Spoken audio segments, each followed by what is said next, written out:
চলে এসেছি প্রকৃতির কোলে এক প্রাকৃতিক পরিবেশের সাক্ষী হতে।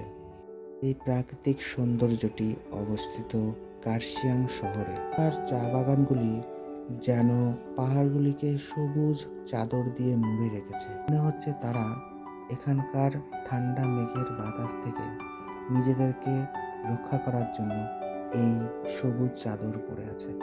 পাহাড়ের এই বৃষ্টি ভেজা রাস্তা দিয়ে হেঁটে হেঁটে আমি এখানকার সৌন্দর্য উপভোগ করছি। আর এটি হলো সবার পরিচিত এখানকার বিখ্যাত টয় ট্রেন। এখন দাঁড়িয়ে আছি একটি টাওয়ারে, যেখান থেকে নিচে শিলিগুড়ি শহরটি পুরো দৃশ্যমান হয়। আর এই জায়গাটি অবস্থিত কার্শিয়াং শহরের একটা বিখ্যাত টুরিস্ট প্লেস, ইগল ক্র্যাক।